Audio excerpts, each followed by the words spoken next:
Well, so you've shared a lot of great insights today, Natasha.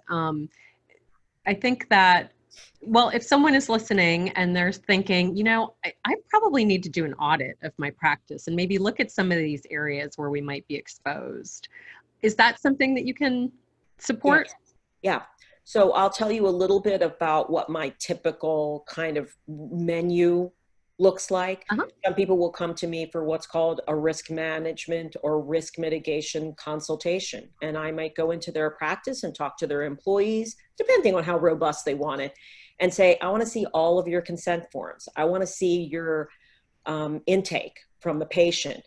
I want to see your discharge summaries. I want to see how you terminate a patient if a patient is being repeatedly non-compliant. And this comes up a lot with people who prescribe CDS, controlled dangerous substances.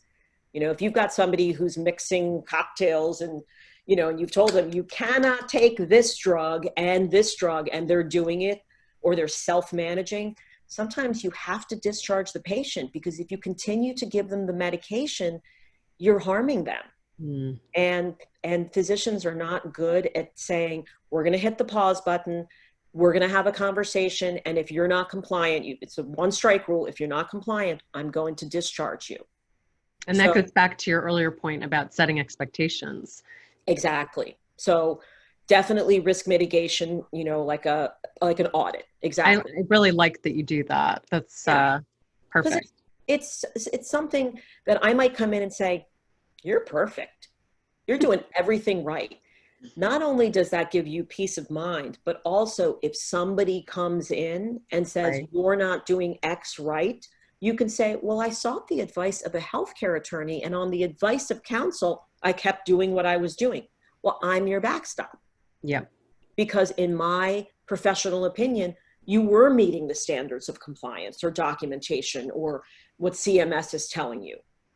So then there's risk management, which is really damage control. Yep. Something has already happened and we're going to immediately jump on it and manage the risk.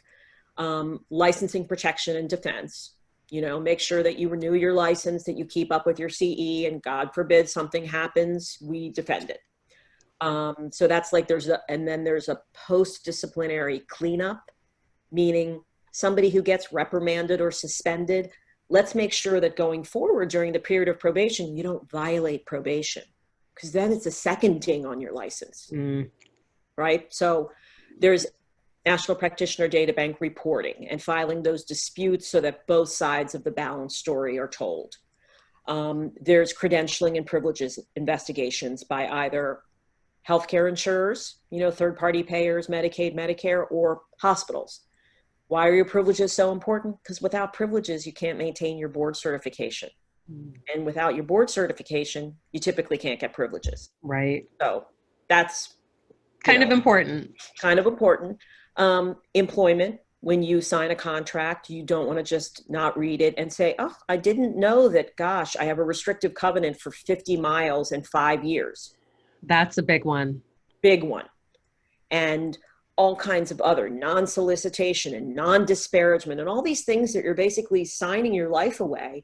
And it's a one-sided document because you never had the opportunity to negotiate any of the terms.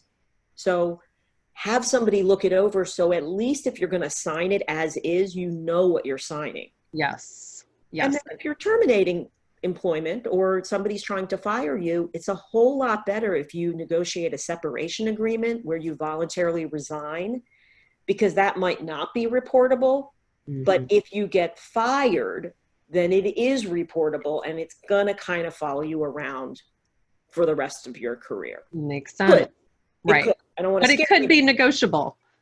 It's lots of times it's negotiable. Lots of times it is. So it's worth seeking a consultation. Yeah. So that's kind of the gamut. And some people just use me as general counsel, meaning they'll call me and say, what do you think about this XYZ, or interpret this for me? And so on a retainer basis? Retainer or hourly, however they want to do it. I have clients who do both. Some people just want unlimited, unfettered access to me and they're on a retainer, and sometimes I lose. I spend a lot of hours and sometimes they do. But plenty of other people just say, can I just say you're my general counsel and have you on my website, or, refer people to you as my general counsel? Absolutely. Ah, great. Okay.